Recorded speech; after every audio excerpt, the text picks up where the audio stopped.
Captain Yeon Ho stood on the bridge of the research vessel Gentle Current and watched the stars through the big window. His tall, thin body moved with the grace that all Kethmarans had. His large, dark eyes looked peaceful as he studied the colorful gas clouds of the Helix Nebula. His people had been exploring this area for 3 months now, looking for new plants that might help heal diseases back home. The bridge was quiet, except for the soft hum of the ship's engines. The Gentle Current was not built for war. It was built for science. The walls were covered with screens showing different types of space plants they had found. Everything about the ship was gentle, just like the people who built it. "Captain," called Dalsu from the tactical station. His voice sounded worried. "We are getting a distress signal." Yeon Ho turned toward his friend. Dalsu was younger than him, but very smart about dangerous things. The captain trusted his judgment about threats. "What kind of signal?" Dalsu's fingers moved over his controls. His face showed concern. "It says it is a cargo ship. The message says they have engine problems and need help. But, Captain, something feels wrong about this." Yeon Ho walked over to look at the data. The signal was coming from a ship about 2 hours away. The message was simple. It asked for help with repairs and said they had wounded people on board. To most species in the galaxy, this would seem normal. But Dalsu had learned to be careful during his time as a security officer. "What makes you think it is wrong?" Yeon Ho asked. "The signal is too perfect," Dalsu explained. "When ships really have engine problems, their communications are usually damaged too. This signal is too clear and too strong." Bo-Ra, the communications officer, looked up from her station. She was young and still believed the best about everyone. "Captain, if people are really hurt, we have to help them. That is who we are." Yeon Ho nodded. She was right. The Kethmarans had always helped others when they could. It was part of their nature. They had evolved on a peaceful world where the biggest dangers were storms and diseases, not other living things trying to hurt them. The idea of someone faking a distress call was hard for most of his people to understand. "Hyun-jae," the captain called to his chief engineer. "How are our systems?" "All good, Captain," Hyun-jae replied from the engineering station. "Engines running smooth, shields at full power. If we need to leave quickly, we can." Yeon Ho thought for a moment. His crew of 43 people were all scientists and explorers. They had families back home. They trusted him to keep them safe. But they also trusted him to do the right thing when others needed help. "Dalsu, I hear your concerns," the captain said. "But we cannot ignore people who might be dying. Set course for the distress signal, but keep our shields up and be ready to jump to hyperspace if anything looks wrong." Dalsu did not look happy, but he followed orders. "Yes, Captain. Course set. We will arrive in 2 hours." The next 2 hours passed slowly. Yeon Ho walked around the ship, talking to his crew. They were excited about the possibility of helping someone, but they also felt nervous because of Dalsu's warnings. The captain tried to keep everyone calm while also making sure they were ready for trouble. When they arrived at the location, they found a large cargo ship floating dead in space. It looked damaged with scorch marks on its hull and no lights showing. It seemed like it really was in trouble. "I am getting readings of life signs," Bo-Ra reported. "About 20 people on board. Their life support is failing." Yeon Ho felt relief. Maybe Dalsu had been wrong this time. "Open a channel." "This is Captain Yeon Ho of the research vessel Gentle Current," he said into the communicator. "We received your distress call. How can we help you?" There was no answer. Bo-Ra tried different frequencies, but the cargo ship stayed silent. Maybe their communications are broken after all, she suggested. Dalsu checked his sensors again. His face went pale. Captain, I am seeing some strange readings. There are metal objects near us, but my sensors cannot see them clearly. Before Yanho could ask what that meant, space around them began to change. 6 large ships appeared out of nowhere, like ghosts becoming solid. They had been hiding using advanced stealth technology. The ships were long and sharp, painted in dark colors with red markings. They looked like the space version of hunting knives. "Vraktar ships!" Dalsu shouted. "We are surrounded!" Yonho's blood went cold. Everyone in the galaxy knew about the Vraktar. They were predators who hunted other species for sport and food.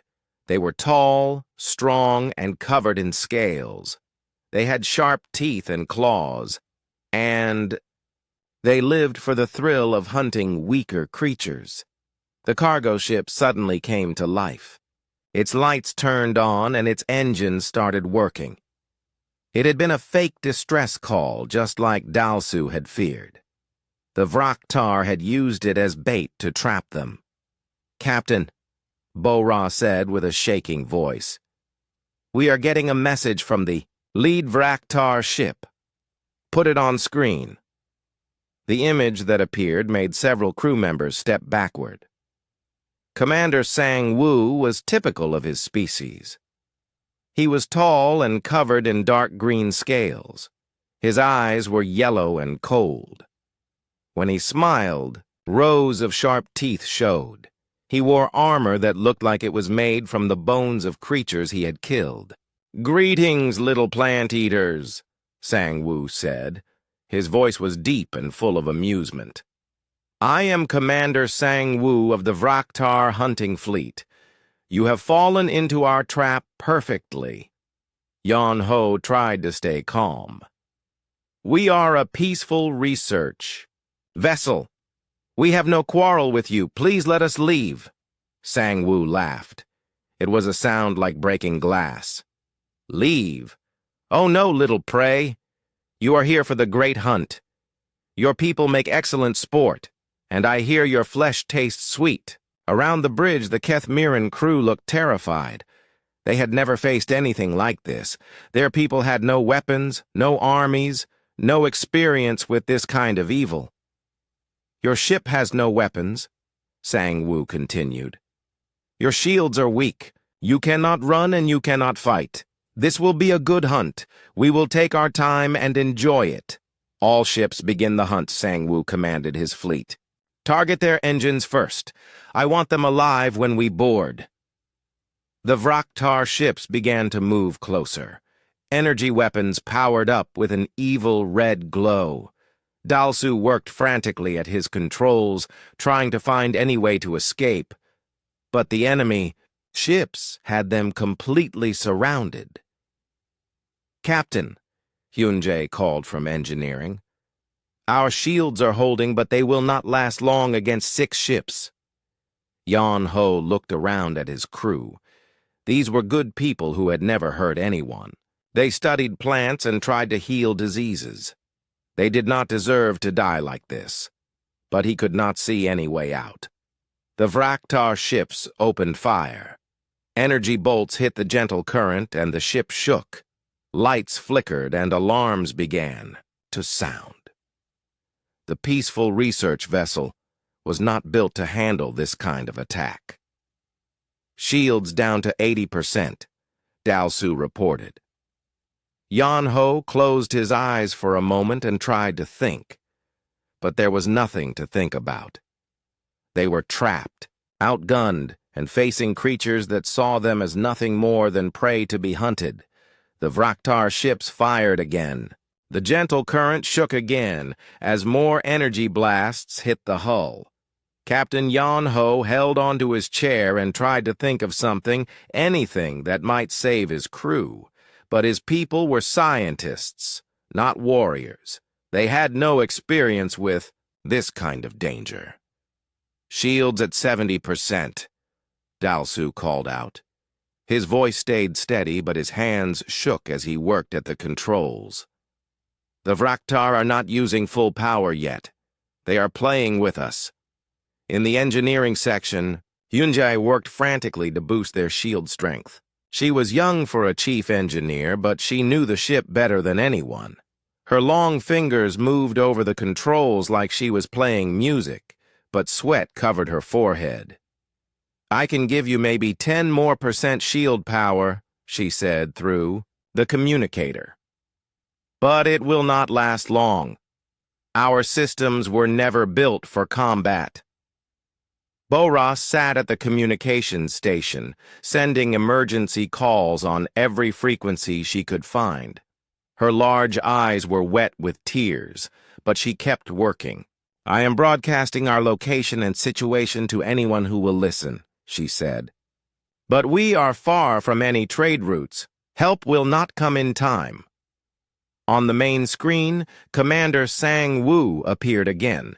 He looked even more pleased than before. Behind him, other Vraktar could be seen preparing weapons and boarding equipment. Their yellow eyes gleamed with excitement. "How do you like the hunt so far, little plant eaters?" Sang-woo asked. "Your shields grow weaker with each shot. Soon we will board your ship and the real fun will begin." Yeon-ho forced himself to speak calmly. "If you let my crew go, I will surrender myself to you. Take me and leave them alone." Sang-woo laughed again. "One old captain when we can have 43 healthy specimens? You do not understand how this works. We will take all of you. The younger ones will provide better sport when we hunt them through your ship's corridors." The Vraktar commander leaned closer to the screen. "I have studied your species, Captain. Kethmarans are peaceful creatures. You have no weapons training, no combat experience. You will run and hide like the prey animals you are. It will be entertaining." Another volley of shots hit the ship. This time, the lights went out for several seconds before the emergency power came on. Red warning lights began flashing all over the bridge. "Shields at 50%, Dalsu reported. "Hull damage on decks 3 and 4. No casualties yet, but that will change soon." In the lower decks, the science team huddled together in groups. Dr. Minho, the head botanist, tried to keep the younger researchers calm. They had never imagined anything like this when they signed up for a peaceful research mission. "Will the captain find a way to save us?" asked Yoon-soo, a young lab assistant. She had just graduated from the academy, and this was her first space mission. Dr. Minho did not know what to say. He was an expert on plants, not space combat. None of them knew anything about fighting or war. "The captain is very smart," he said finally. "He will think of something." But even as he said it, Minho did not believe his own words. What could anyone do against 6 warships? Back on the bridge, Yeon-ho watched his crew work desperately to find a solution. Dalsu searched for any weakness in the Vraktar formation. Bora kept broadcasting distress calls. Hyun-jae tried to squeeze more power from systems that were already running at their limits. "Captain," Dalsu said quietly, "I am reading some asteroid fields nearby. If we could reach them, we might be able to hide for a while." Yeon-ho looked at the tactical display. The asteroids were there, but they were far away. "Can we outrun them?" "No," Dalsu admitted. "Their ships are much faster than ours. They would catch us before we got halfway there." The Vraktar ships moved closer, like predators circling wounded prey. They fired again, but this time they aimed for specific systems. The ship's artificial gravity flickered, making everyone grab onto something to avoid floating. "They are targeting our life support now," Hyun-jae reported. "They want to weaken us before they board." Bora suddenly looked up from her station with excitement. "Captain!" I am getting a response to our distress call. Everyone on the bridge turned to look at her. Hope filled their hearts for the first moment in hours. Who is it? Yan-Ho asked quickly. How far away? Bo-Ra's face fell as she read the message. It is a single ship, and they say they are still several hours away. They are sorry, but they cannot reach us in time. The hope died as quickly as it had come. Sang-Woo's voice came over the speakers again, having heard the transmission. A single ship? The Vraktar commander said with amusement. How sad for you. Even if they were here, what could one ship do against my hunting fleet? We have destroyed entire military squadrons. The enemy ships fired again. This time, sparks flew from several control panels on the bridge. The smell of burning electronics filled the air. Shields at 30%, Dao-Su said. Captain, at this rate we have maybe 10 minutes before they can beam through our defenses. Yan-Ho looked around at his crew. These people trusted him to keep them safe. They had families back home who were counting on him to bring their loved ones back. He felt like he was failing them all. Perhaps we should prepare to repel boarders, suggested Dao-Su. We could block the corridors, make it harder for them. With what? Asked Bo-Ra. We have some tools in engineering, but no real weapons. They have claws and teeth and armor. What chance would we have? It was true. The Kethmirans were tall, but not strong. They had evolved to be peaceful and gentle. Their hands were made for delicate work with plants, not for fighting. Against the Vraktar, they would be helpless. On the screen, Sang-Woo was talking to his other ship commanders. They were planning their boarding strategy, deciding which decks to attack first and how to drive the prey into traps.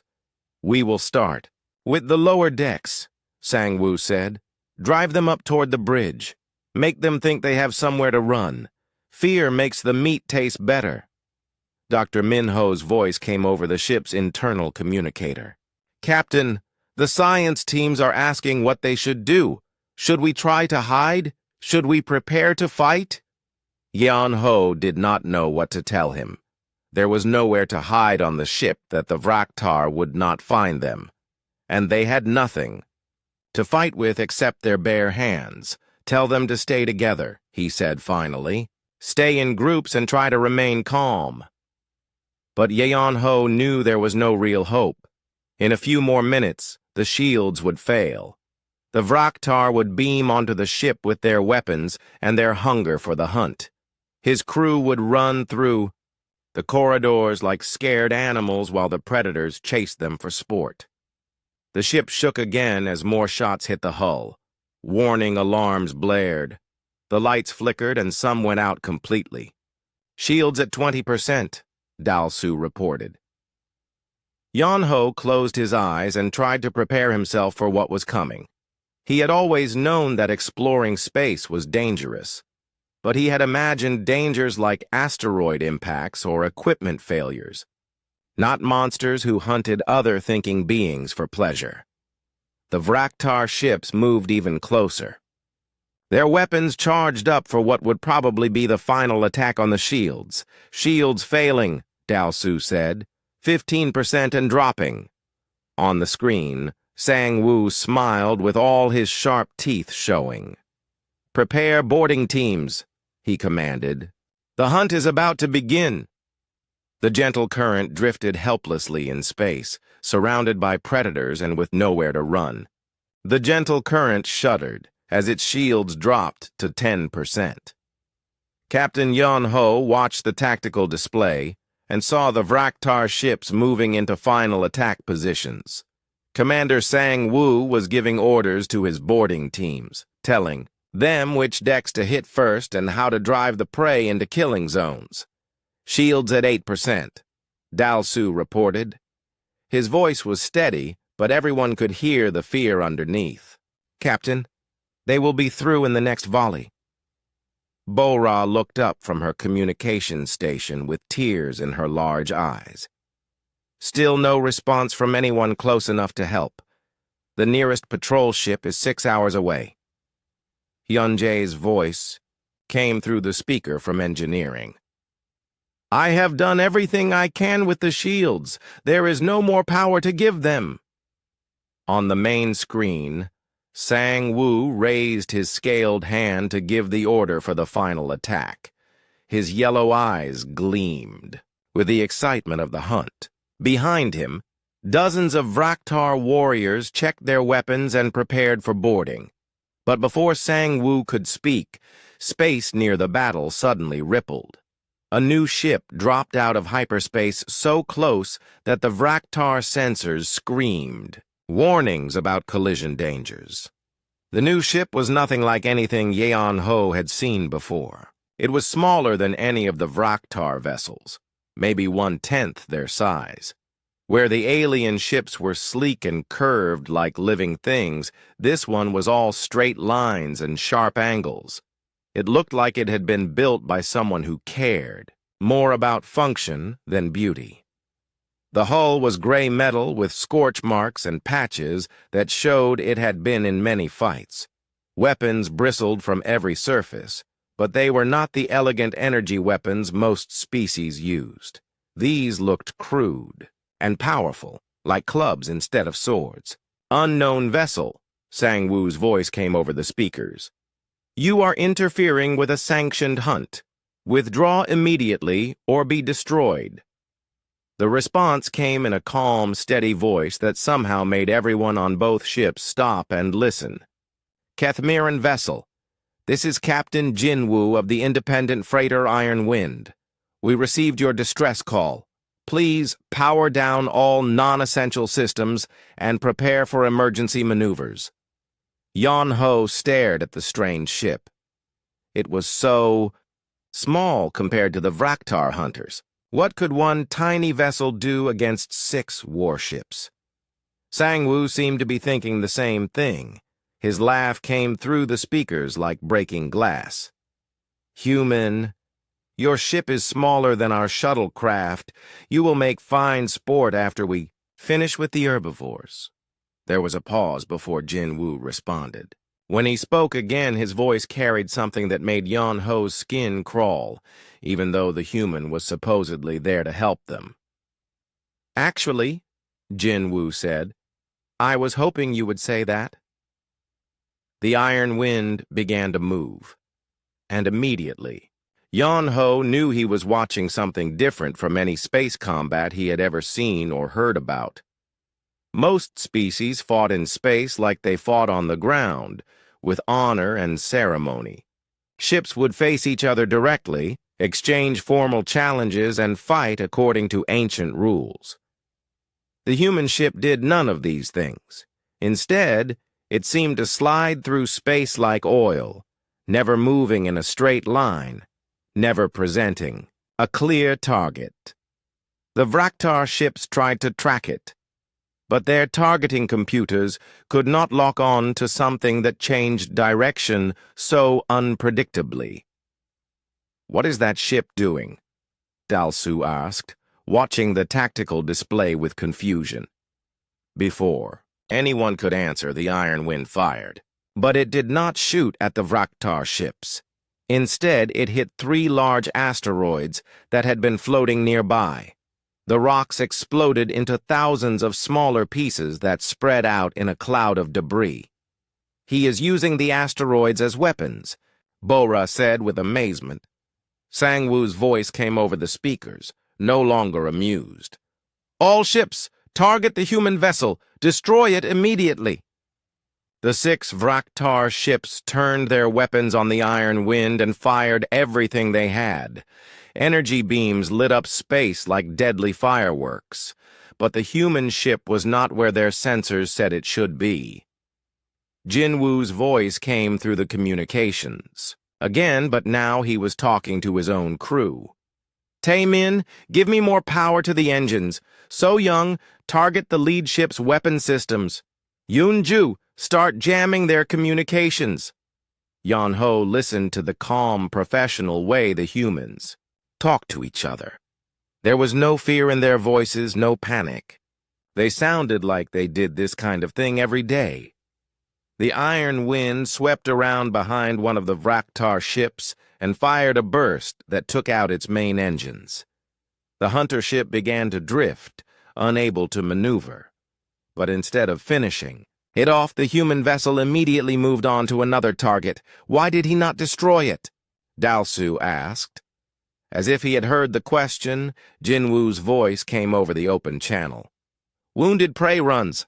Makes the pack chase it away from the den.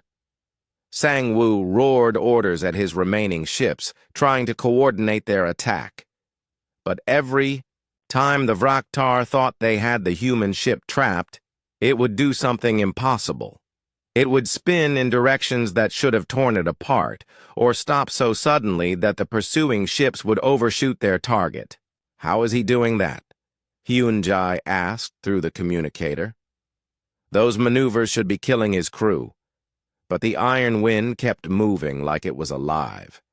It dove through the asteroid field the human had created, using the floating rocks as cover. When Vraktar ships tried to follow, they found themselves flying into clouds of debris that damaged their hulls and sensors. Two more Vraktar ships collided with each other as they tried to corner the elusive human vessel. Their coordination was breaking down as panic began to set in. This is impossible, Sang-Woo snarled. One small ship cannot defeat a hunting fleet. Jinwoo's response was calm and deadly. You hunt individuals. We learned to kill mammoths. The human ship suddenly changed tactics. Instead of running and hiding, it turned directly toward the largest Vraktar vessel. For a moment, it looked like Jinwoo was going to ram Sang-Woo's ship in a suicide attack. But at the last second, the iron wind rolled to one side and fired a concentrated burst at the hunter's bridge. The shot was so precise that it took out the command center without damaging the life support systems. Sang-Woo's ship went dark and began to drift. The remaining Vraktar ships suddenly found themselves scattered and confused. Their commander was out of action. Half their fleet was disabled or destroyed, and the small human ship was still out there, moving through space like a predator stalking its next meal. All ships, came a panicked voice from one of the surviving Vraktar vessels. Retreat to minimum safe distance. But the iron wind did not let them go. It herded the fleeing ships like a sheepdog, controlling a flock, forcing them to stay close together where they could not use their superior firepower effectively. On the bridge of the gentle current, Yeon-ho and his crew watched in stunned silence. In less than 10 minutes, a single human ship had defeated what was supposed to be an elite hunting fleet. Captain, Bo-Ra said in a whisper, what are humans? Yeon-ho did not have an answer. He had heard of humans, of course. Everyone in the galaxy had. They were a young species that had only reached the stars a few hundred years ago. They kept to themselves mostly, trading occasionally but never getting involved in galactic politics. But this was not what anyone expected from a young, peaceful species. Jinwoo's voice came through the speakers again, this time directed at the gentle current. Kethmaran vessel, are you damaged? Do you need assistance? We are fine, Yeon-ho managed to say. Thank you for your help. Not a problem, Jinwoo replied. Give me a few more minutes to clean up here, then we can talk. Yeon-ho looked at the tactical display. The Vraktar fleet was scattered and broken. Ships that had been confident predators minutes ago were now running for their lives. And in the middle of it all, the small human ship continued its deadly work with mechanical precision. Whatever humans really were, Yeon-ho thought, the galaxy had seriously underestimated them.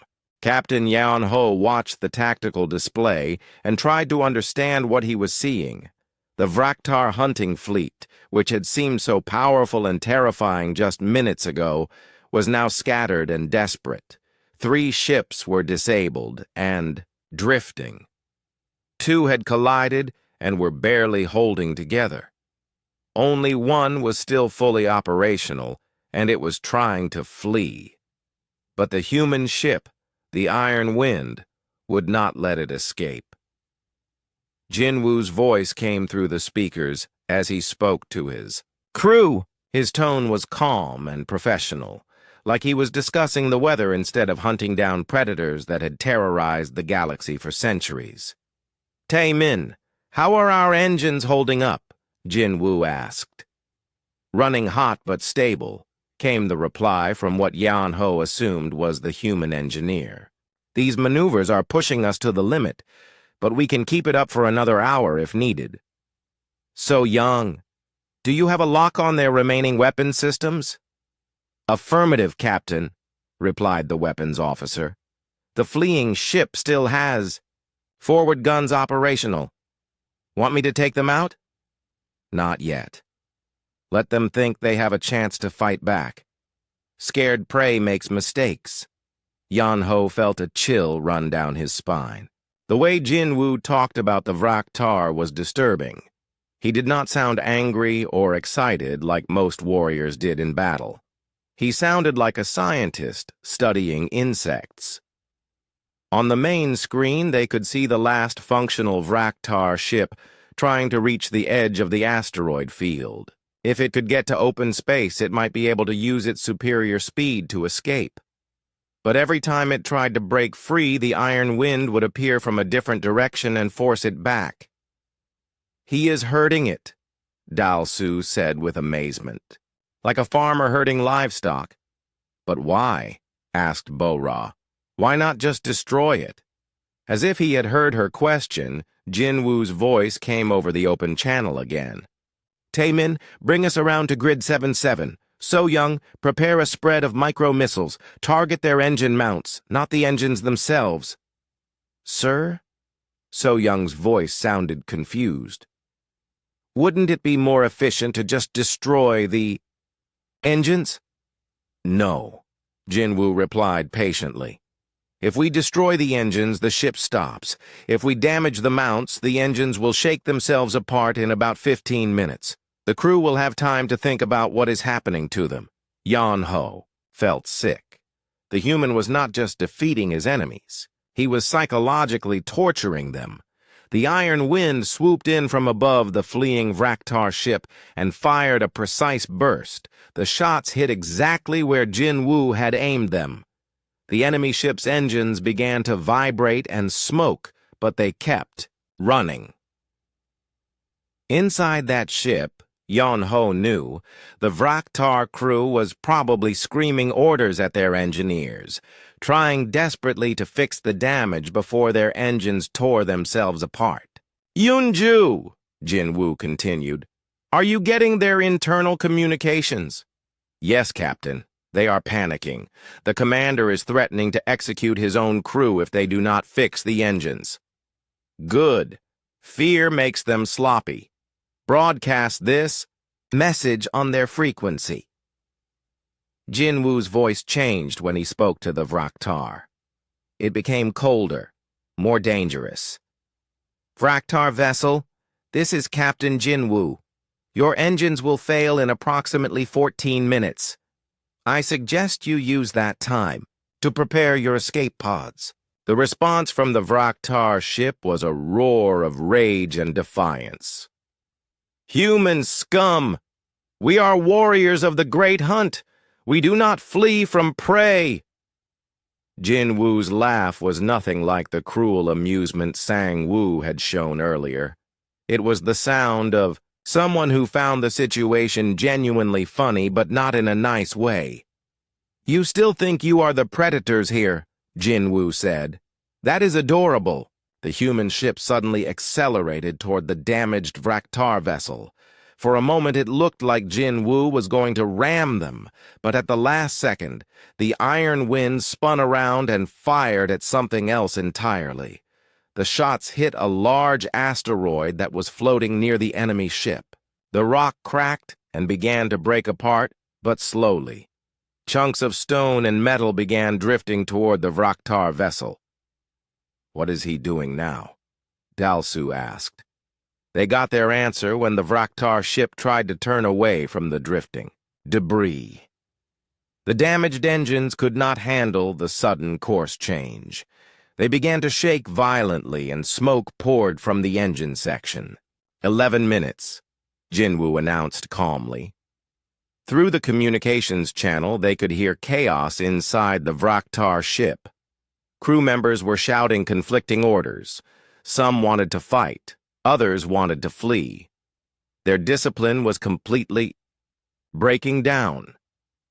"Captain," came Taemin's voice, "I am reading multiple system failures on the enemy ship. Life support is starting to fluctuate." "Acknowledged. So Young, prepare rescue pods. We will need them in about 10 minutes. Yeonho was confused. "Rescue pods? Why would he save them?" Bora looked at her instruments. "Captain, the human ship is moving toward the drifting Vraktar vessels, the ones that were disabled earlier." On the tactical display, they watched the Iron Wind approach one of the damaged hunter ships. Instead of finishing it off, the human vessel began scanning it. "Life signs detected," came Yunju's voice. 17 survivors. Hull breach on Deck 4, but they have sealed it off. "Deploy Rescue Team 2, Jinwoo ordered. "Full environmental suits. Treat them as potentially hostile but wounded." "Sir," So Young's voice carried a question. "Are we really going to rescue the people who were trying to kill the Keth Mirans?" "So Young, what is the first rule of pack hunting?" There was a pause. "Leave no wounded behind to warn the rest of the herd?" "Wrong pack," Jinwoo said patiently. "Human pack. What is our first rule?" "Wounded prey stops being prey," So Young said, her voice showing she was remembering a lesson. "It becomes a responsibility." "Exactly. The fight is over. Now we clean up the mess." Yeonho watched in amazement as human crew members in spacesuits began moving between the damaged Vraktar ships. They carried medical supplies and rescue equipment. They moved with the same calm efficiency they had shown in battle. "They are saving their enemies," Bora whispered. "I don't understand," Dalsu said. "A few minutes ago they were trying to kill each other." The last functional Vraktar ship was still struggling with its failing engines. The commander's voice came over the speakers, but now it sounded different. The arrogance was gone, replaced by fear and confusion. "Human ship, what do you want from us?" Jinwoo's response was matter-of-fact. "I want you to survive long enough to learn something." "Learn what?" "That you are not the apex predators you think you are." The Vraktar engines finally gave up. The ship went dark and began to drift. Within minutes, escape pods began launching. As the crew abandoned ship, the Iron Wind moved to intercept the pods, not to destroy them, but to collect them. Human voices could be heard coordinating the rescue operation with the same precision they had used to destroy the Vraktar fleet. "Captain." "Yeonho!" Jinwoo's voice came through the speakers, addressing the gentle current directly. "Are any of your people injured? Do you need medical assistance?" "We are all fine," Yeonho replied. "But I must ask, what are you going to do with the Vraktar survivors?"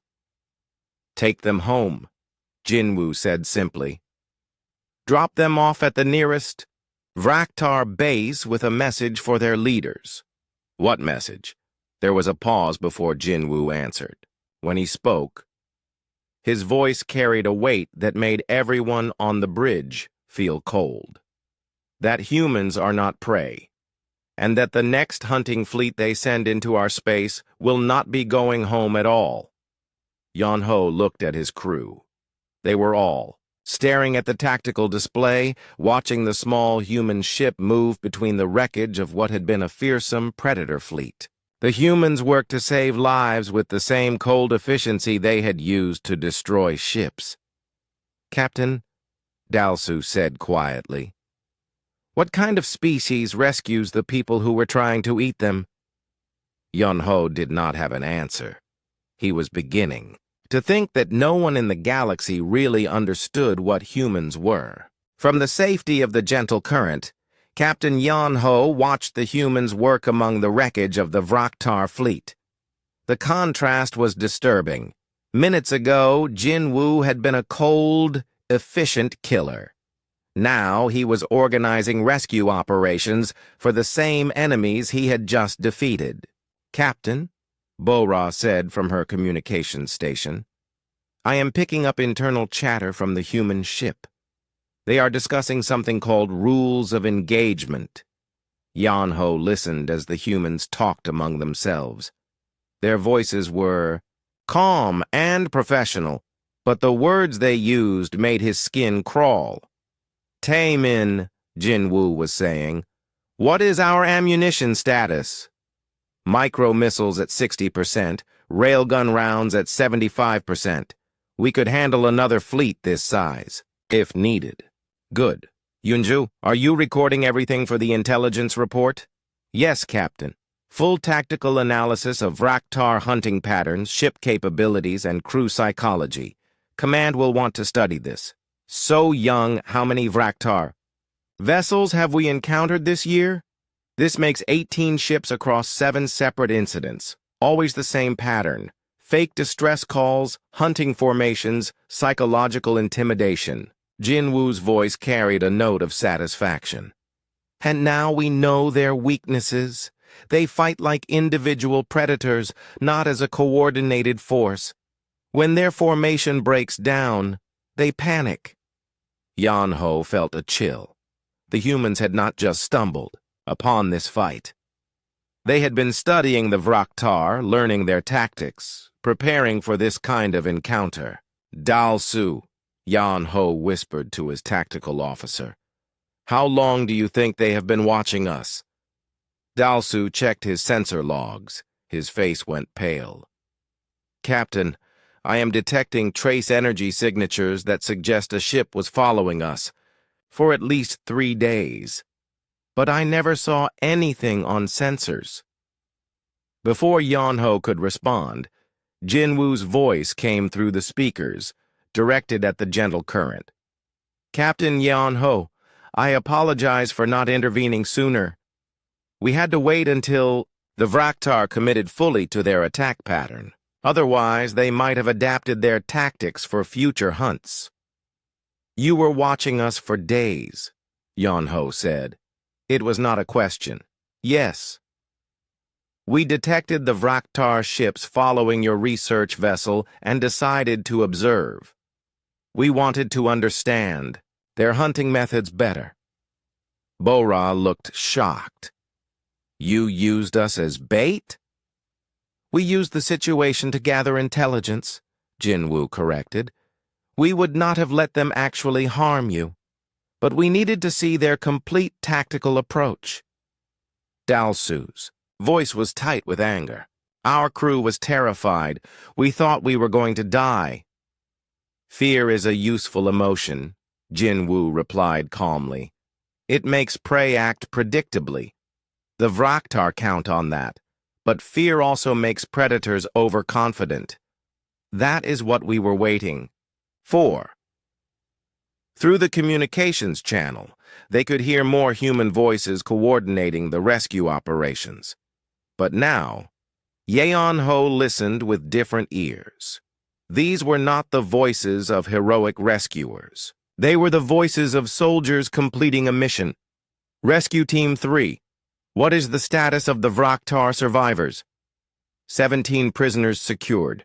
No serious injuries. They are confused and docile. The defeat seems to have broken their will to fight. Understood. Process them according to Protocol 7. "Sir, should we interrogate them about Vraktar fleet movements?" "No need. They are hunters, not strategists. Send them home with the message as planned.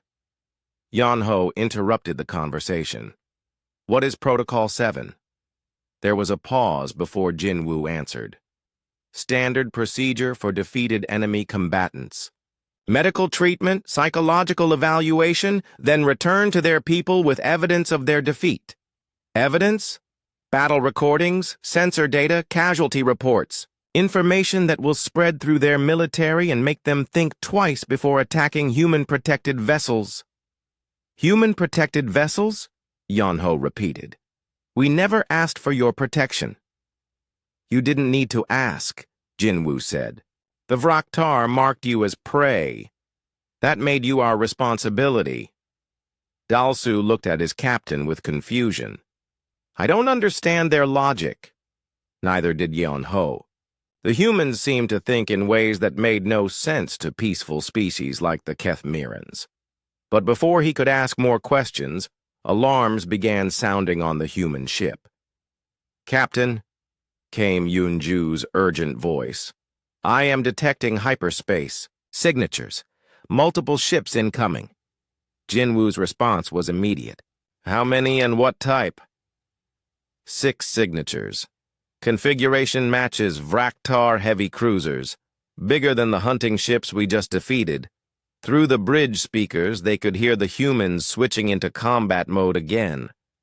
But there was no panic, no rush. They moved with the same calm efficiency as before. So young, load-heavy penetrator rounds. Taemin, plot an evasion course through the asteroid field. Unju, send a priority message to command. Vraktar escalation confirmed, requesting backup. Sir, So Young's voice carried a question. Should we withdraw? 6 heavy cruisers is a lot for one ship to handle. Negative. The Kethmirans cannot outrun heavy cruisers, and we will not abandon them to be hunted. The new Vraktar ships dropped out of hyperspace in perfect formation. These were not the sleek hunters from before. They were massive warships built for destruction, not sport. Each one was 3 times the size of the hunting vessels. A new voice came over the communications channel. This one was deeper and more dangerous than Commander Sang-Woo had been. This is War Commander Hyuk Jin of the Vraktar Death Fleet. Human vessel, you have interfered with a sanctioned hunt and destroyed our ships. Surrender immediately or be obliterated. Jin-Woo's response was polite but firm. War Commander, you are in violation of the Neutral Zone Treaty by operating in this sector. Withdraw your ships or face the consequences. Hyuk Jin's laugh was like grinding metal. The consequences? You are one small ship against 6 warships. What consequences could you possibly threaten? The same consequences your hunting fleet just discovered, Jin-Woo replied. Would you like a demonstration? The war commander's tone changed, becoming more cautious. What happened to Sang-Woo's fleet? Ask the survivors. We are returning them to you, as promised. There was a long pause as the Vraktar ships scanned the wreckage around them. Yan-Ho could imagine their shock as they realized that 6 hunting ships had been defeated by a single human vessel. Impossible, Hyuk Jin finally said. Sang-Woo was one of our best commanders. Was, Jin-Woo agreed. Now he is object lesson in why hunting humans is a bad idea. The massive Vraktar ships began to spread out, trying to surround the Iron Wind. But Jin-Woo was already moving, using the asteroid field and debris from the earlier battle to break up their formation. All ships, Hyuk Jin commanded. Target the human vessel. Maximum firepower. The space around them lit up as 6 warships fired everything they had. But once again, the Iron Wind was not where their targeting computers said it should be. Taemin, Jin-Woo called to his engineer. Remember those new maneuvers we practiced last month? The ones that almost killed us. Those are the ones. Think the ship can handle it? Only one way to find out, Captain. Yan-Ho watched in amazement.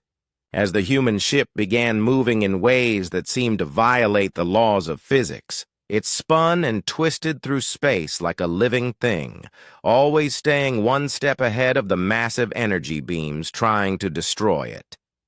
But this time was different. The war commander was smarter than Sang-Woo had been.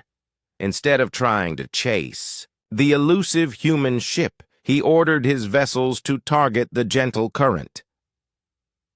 "If we cannot catch the pest," Hyuk-jin announced, "we will destroy what it is trying to protect." The 6 heavy cruisers turned their weapons toward the helpless research vessel. Captain Yan-Ho felt his heart stop as 6 massive Vraktar warships turned their weapons toward the gentle current. Each ship was larger than anything in the Kethmiran fleet. Their weapons could vaporize his research vessel in seconds. Shields. "To maximum!" Dalsu called out, but his voice showed he knew it would not matter. Their shields had barely held against the smaller hunting ships. Against these massive warships, they would last maybe one shot. War Commander Hyuk-jin's voice came, through the speakers, full of cruel satisfaction. "Human vessel, you have 10 seconds to surrender before we destroy the prey you are protecting." But Jin Woo's response came immediately, without any hesitation. "Negative. So Young, execute pattern Omega." "Sir?" So Young's voice carried surprise. "Pattern Omega is for—" "I know what it is for," Jin Woo cut her off. "Execute immediately." Yan-Ho did not know what pattern Omega meant, but he could hear the sudden tension in the human voices. Whatever they were about to do, it was dangerous even by their standards. The iron wind suddenly stopped its evasive maneuvers and accelerated directly toward the center of the Vraktar formation. It looked like a suicide run. "The human has gone mad," Hyuk-jin said with satisfaction. "All ships target the approaching vessel. Destroy it." But as the 6 warships turned to fire at the iron wind, something extraordinary happened. The human ship began broadcasting on every frequency at once. The transmissions were not words, but something else. Data streams, sensor readings, tactical information. "What is it doing?" Bora asked, trying to decode the transmissions. Dalsu's eyes went wide as he looked at his tactical display. "Captain, I am reading multiple hyperspace signatures. Incoming ships." The space around them suddenly filled with vessels dropping out of hyperspace. But these were not more Vraktar ships. They were human vessels, dozens of them, arriving in perfect formation around the Vraktar fleet. "This is Admiral Hye-jin of the Human Defense Force," came a new voice, calm and professional. "Vraktar vessels, you are in violation of multiple treaties and are hereby ordered to surrender." War Commander Hyuk-jin's voice cracked with shock. "Where did they come from?" Jin Woo's response carried a note of grim amusement. "Did you really think we sent one ship alone into Vraktar hunting grounds? We have been tracking your fleets for months." Yan-Ho stared at the tactical display. The Vraktar Death Fleet, which had seemed so powerful moments ago, was now completely surrounded by human warships. But these were not like the Iron Wind. These were military vessels, built for one purpose: war. "Admiral," Jin Woo reported, "the Vraktar have threatened to destroy civilian vessels under human protection. Recommend immediate enforcement action." "Acknowledged, Captain." "All ships, prepare to disable Vraktar vessels. Non-lethal force until they surrender." Hyuk-jin's voice came over the channel, no longer confident. "This is an act of war. The Vraktar Empire will not stand for this." Admiral Hye-jin's response was cold as space. War Commander, your people have been attacking civilian vessels in neutral space for over 2 years. You have ignored diplomatic protests and continued your hunting activities. This ends now. You cannot defeat us. We are the apex predators of the galaxy. You were, the Admiral corrected. Now you are an endangered species. The human fleet moved with precision that took Yonho's breath away. Each ship knew exactly where to go, exactly what to do. They had clearly planned this operation down to the smallest detail. The Vraktar ships tried to fight, but it was hopeless. Every time they turned to engage one human vessel, 3 others would hit them from different angles. Their formations broke apart as captains tried to save their own ships. "This is impossible!" Hyuk Jin's voice was becoming desperate. "How do you coordinate so many ships without us detecting your communications?" Jinwoo answered from the iron wind. "We do not use communications in battle. We think ahead." "What does that mean?" "It means we planned this battle before it started. Every ship knows what every other ship will do. We do not need to talk because we already know what comes next." One by one, the Vraktar warships went dark as human weapons disabled their systems. The humans were careful not to destroy the ships or kill the crews, but they made sure the Vraktar could not fight back. "War Commander," Admiral Hyuk-Jin said, "you have 2 choices. Surrender now and your crews will be treated according to galactic law, or continue fighting and be destroyed." Hyuk-Jin's voice was barely a whisper. "We surrender. All Vraktar vessels, power down your weapons and prepare to be boarded," the Admiral ordered.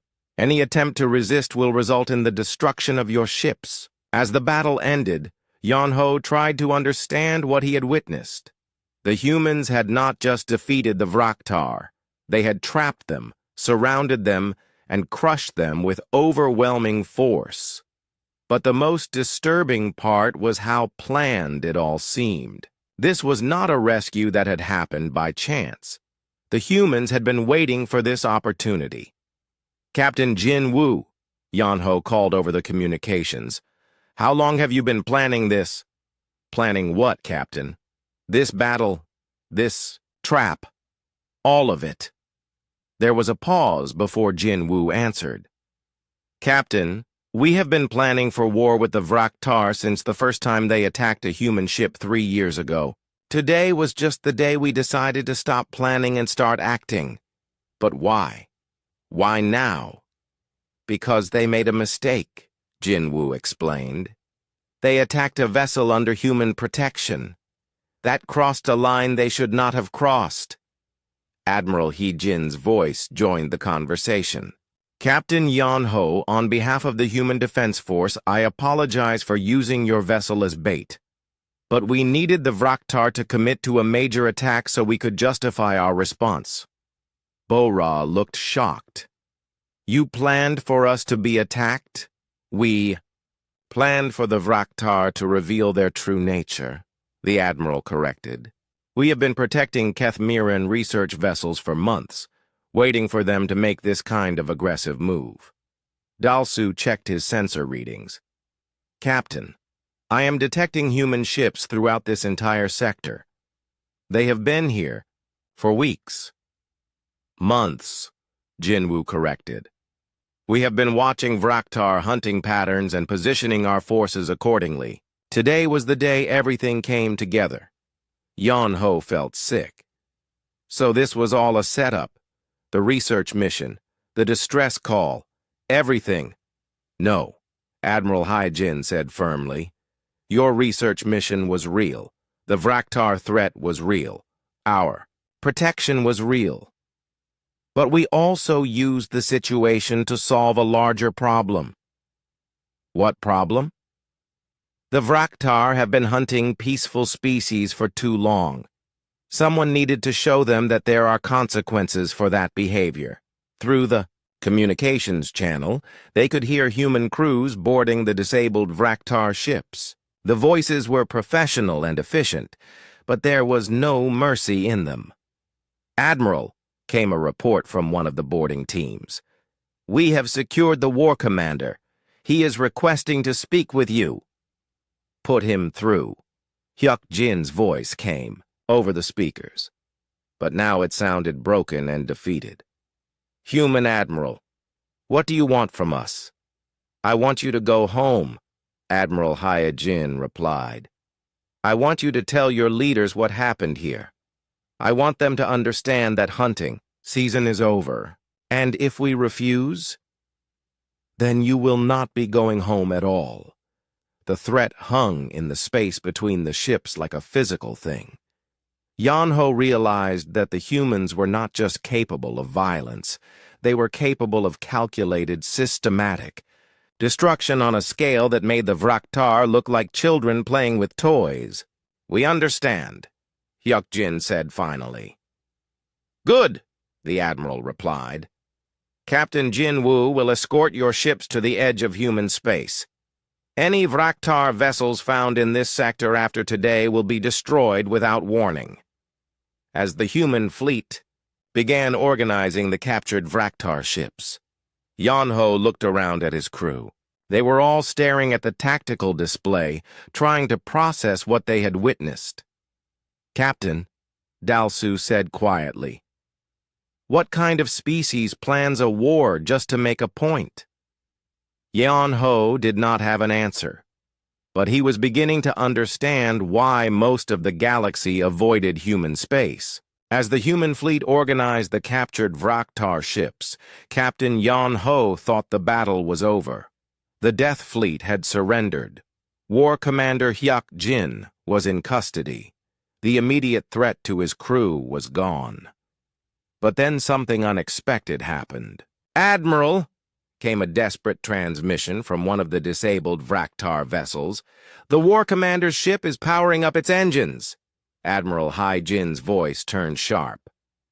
"All ships target the War Commander's vessel. Prepare to disable." But Captain Jin-woo's voice cut through the chatter. "Admiral, wait. Let me handle this." "Captain, that ship could ram the Kethmaran vessel. We cannot take that risk." "Trust me, Admiral. I want to talk to the War Commander first." On the tactical display, Yeon-ho could see Hyuk-jin's ship slowly turning toward the gentle current. Its engines were damaged but still functional. If the Vraktar commander decided to ram them, there would be no way to stop him in time. "War Commander!" Jin-woo's voice came over the open channel. "What are you doing?"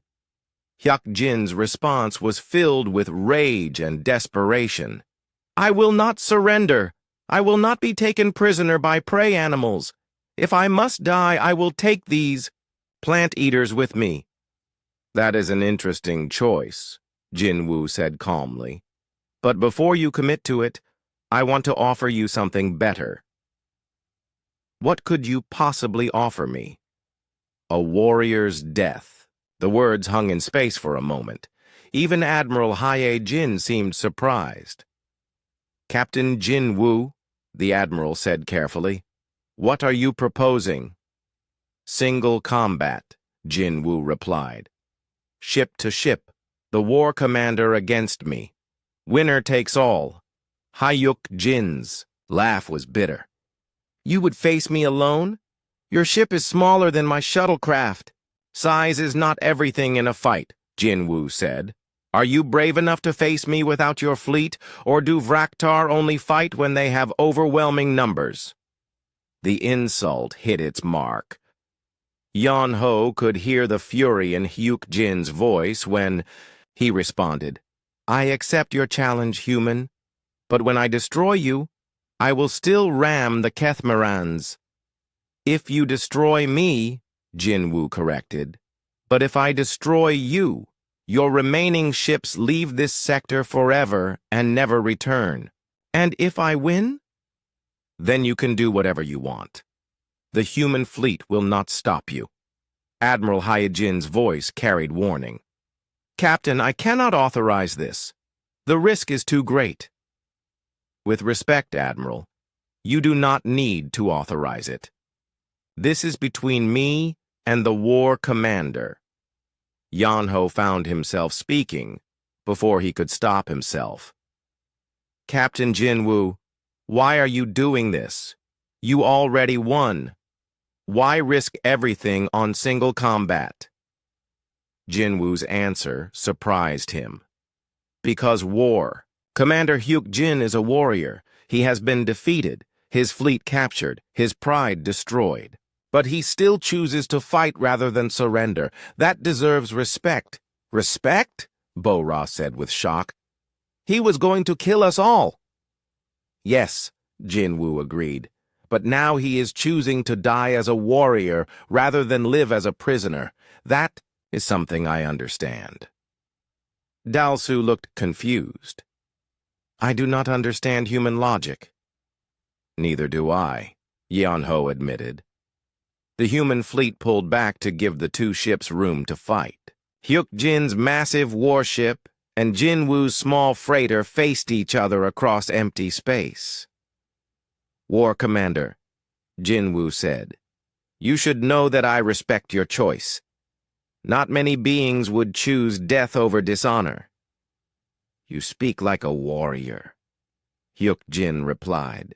Perhaps humans are not the prey animals I thought you were. No, Jinwoo said simply. We are not. The two ships began to circle each other. Hyuk Jin's vessel was damaged but still had massive firepower. The Iron Wind was smaller and faster, but it had been fighting for hours and was probably low on ammunition. This is madness, Admiral Haijin said over the fleet channel. One lucky shot from that warship could destroy Captain Jinwoo. But the fight that followed was nothing like the earlier battles. This was not about tactics or strategy. It was about two warriors testing each other's skill and courage. Hyuk Jin fired with the precision of someone who had spent decades in combat.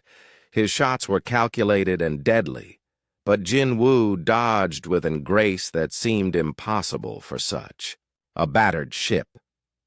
The Iron Wind returned fire, but Jinwoo was not trying to disable the enemy ship. He was fighting to kill, and Hyuk Jin was doing the same. This was single combat in its purest form. The human is holding back, Dalsu observed. He could have destroyed the war commander already. Yan-Ho realized Dalsu was right. Jinwoo had weapons and tactics he was not using. He was fighting at Hyuk Jin's level, giving the Vraktar commander a fair chance.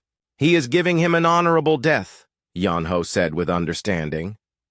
The battle continued for several minutes. Both ships took damage. Both captains showed incredible skill. But slowly, inevitably, the Iron Wind began to gain the advantage. Hyuk Jin's ship was older and had been damaged in the earlier fighting. The war commander was skilled, but Jinwoo was better. The end came suddenly. A precise shot from the Iron Wind penetrated the Vraktar ship's armor and hit the main reactor. The warship began to glow from within as its power systems overloaded. War. Commander, Jinwoo said over the channel, you fought well. Hyuk Jin's response came through static and interference as his ship began to break apart. You are a worthy enemy, human. I was wrong about your species. Die with honor, War Commander. I will see you in the next life, Captain Jinwoo. The Vraktar warship exploded in a brilliant flash of light. When the glare faded, there was nothing left but debris and the memory of a warrior who had chosen death over surrender. The silence that followed was broken by Admiral Haijin's voice. Captain Jinwoo, report your status. Iron Wind is damaged but operational, Jinwoo replied. The war commander is dead. Honor has been satisfied. Captain, Yan-Ho said carefully, why did you do that? You could have simply disabled his ship. Jinwoo's answer came after a long pause. Because War Commander Hyuk Jin was not evil, Captain. He was a product of his culture, a warrior doing what he thought was right. He deserved the chance to die, as he had lived. But he was trying to kill us, Bora protested. Yes, Jinwoo agreed. And when that failed, he chose to die fighting rather than live in shame. That takes courage, even if we disagree with his choices. Admiral Haijin's voice carried a note of understanding. The remaining Vraktar ships are requesting permission to recover their commander's body. Granted, Jinwoo said immediately. And Admiral, I recommend we allow them to hold a warrior's funeral before they leave. Captain, Dalsu said with confusion, they were our enemies. Why show them this kind of respect? Jinwoo's answer revealed something fundamental about human nature that Yan-Ho was only beginning to understand. Because respecting your enemies makes them less likely to be your enemies in the future. The Vraktar who witnessed this battle will remember that humans fight with honor. They will remember that we gave their commander a warrior's death when we could have simply executed him. And that matters? It matters to them. And sometimes, showing mercy to one enemy prevents you from having to fight 100 others. As the surviving Vraktar ships began the process of recovering their commander's remains, Yan-Ho watched the human fleet. They moved with the same deadly efficiency as before, but now there was something else, something that looked almost like sadness.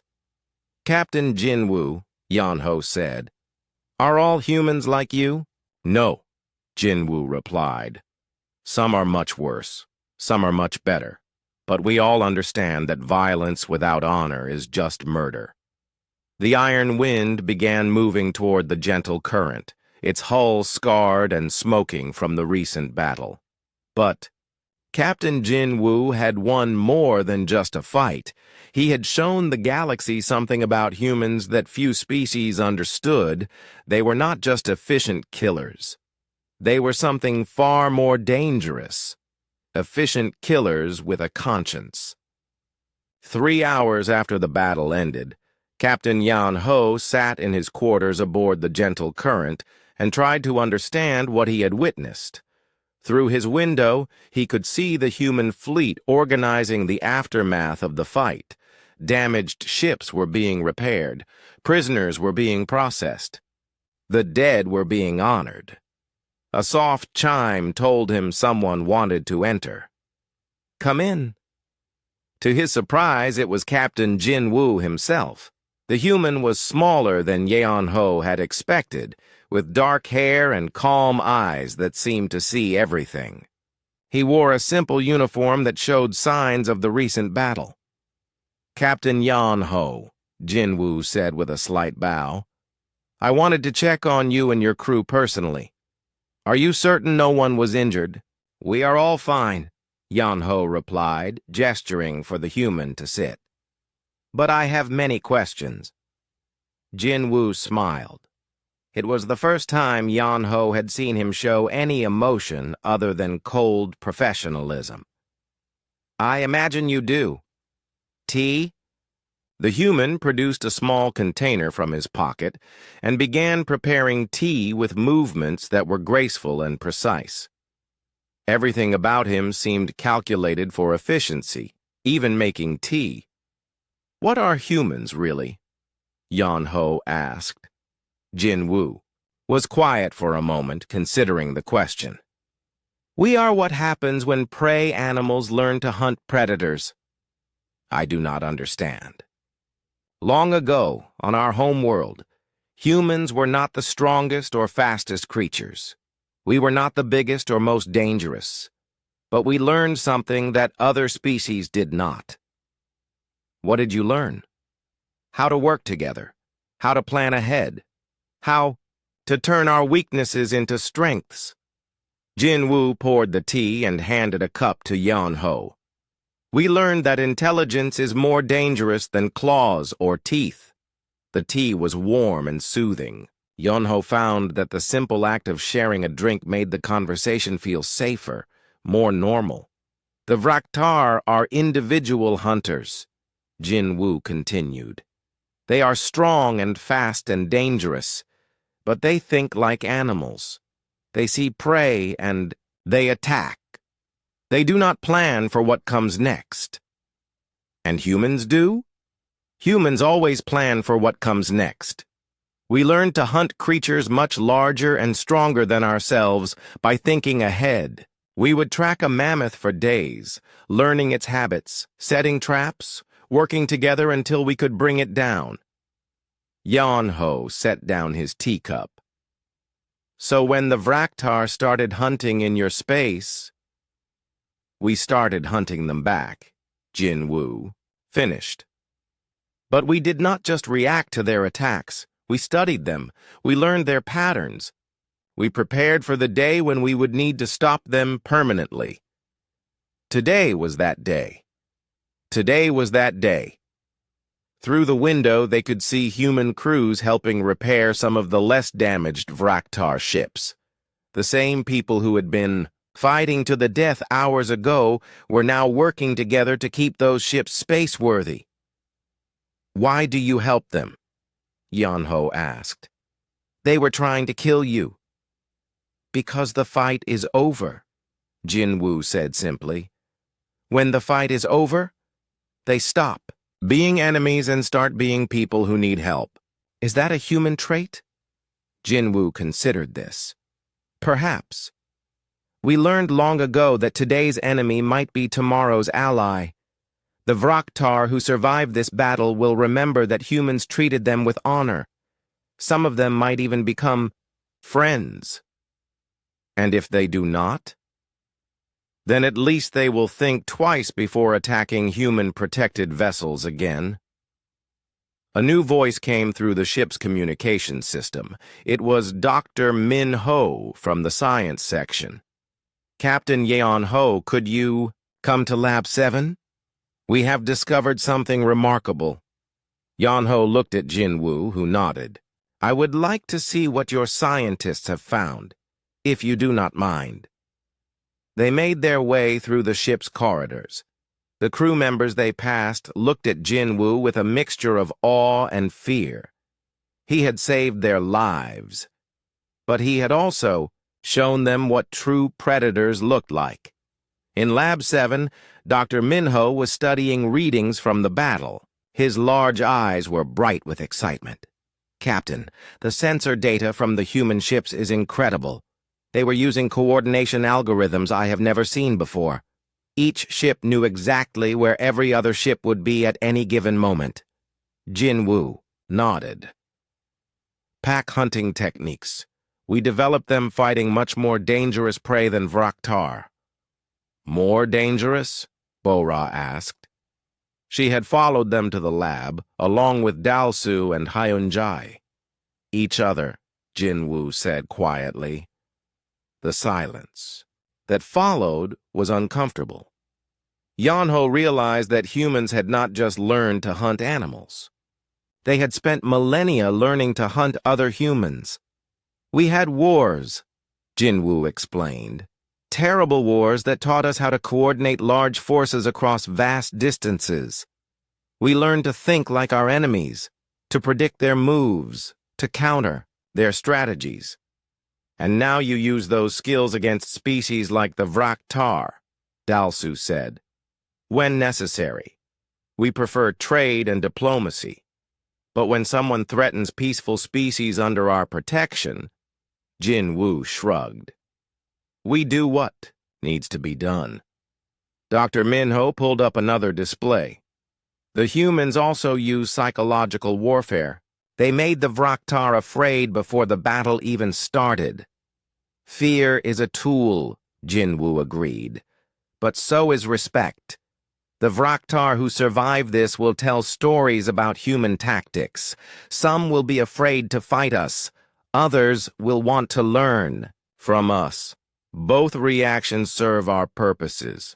Hyunjae looked confused. What purposes?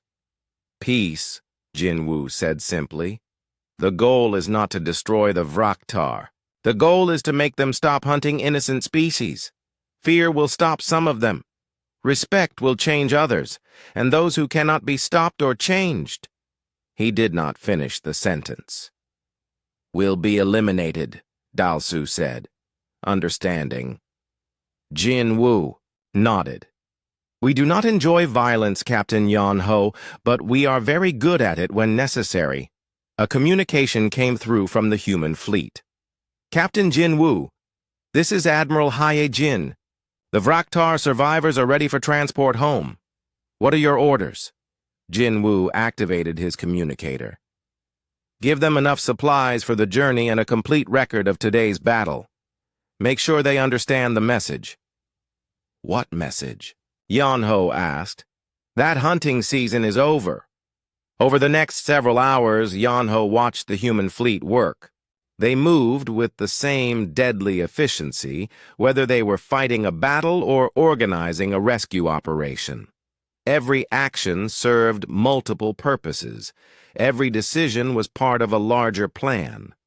Dr. Min Ho approached Jin Woo with obvious excitement. Captain, I have been studying your ship's movement patterns. The mathematics are beautiful. How do you calculate such complex maneuvers in real time? We do not calculate them, Jin Woo replied.